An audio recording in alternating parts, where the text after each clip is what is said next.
అందరికీ నమస్కారం. ఇప్పుడే సరిగ్గా 10 నిమిషాల క్రితం సుప్రీంకోర్టులో చాలా బలమైన వాదోపవాదాలు జరిగిన పిదప సుప్రీంకోర్టు ఫైనల్గా జడ శ్రావణ్ కుమార్ గారు వేసిన పిటిషన్ని కొట్టివేయటం జరిగింది. గతంలో స్టే ఎందుకు వచ్చిందో కూడా నేను కొన్ని ప్రెస్ మీట్స్లో చెప్పాను. హైకోర్టులో జరిగిన విషయం అక్కడ తెలియచేయకుండా ex parte status quo order తీసుకోవడం జరిగింది. ఖచ్చితంగా విచారణకు వచ్చినప్పుడు విజయం శ్రీరామునిదే అని చెప్పి నేను స్పష్టంగా పేర్కొనటం జరిగింది.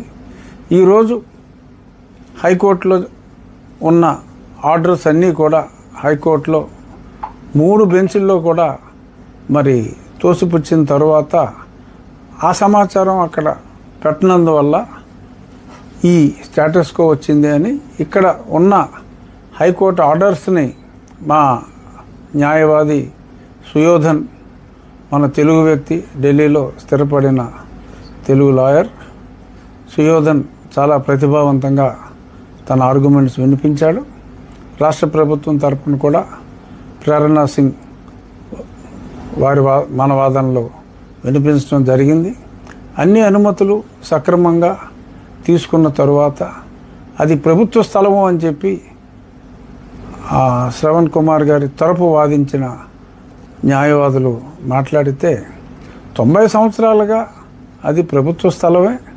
ప్రభుత్వ స్థలంలో ఉన్న దేవాలయ స్థానంలో మళ్ళీ తిరిగి దేవాలయం కట్టుకుంటే దానికి అభ్యంతరం ఏమిటి అని చెప్పి సుప్రీంకోర్టు కూడా ప్రశ్నించి ఆ పిటిషన్ని కొట్టివేయటం జరిగింది.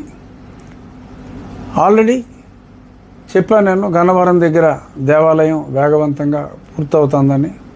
సుమారు 70% పనులు అయిపోవచ్చుని.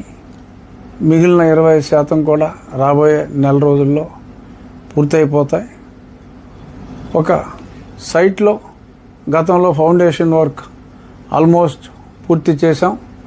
ఇంకొన్ని ఫౌండేషన్ వర్క్స్ రేపు ఉదయాన్నే మళ్ళీ తిరిగి పనులు సైట్లో పునఃప్రారంభించి 2 వారాల తర్వాత ఎరెక్షన్, అంటే ఏ రాయికి ఆ రాయి నమూనా ప్రకారం కృష్ణశిలతో గన్నవరంలో రెడీ అయిన స్టోన్స్ అన్నీ ఆ డిజైన్ ప్రకారం తీసుకొచ్చి అతి త్వరలో, అంటే మా ఎస్టిమేషన్ గతంలో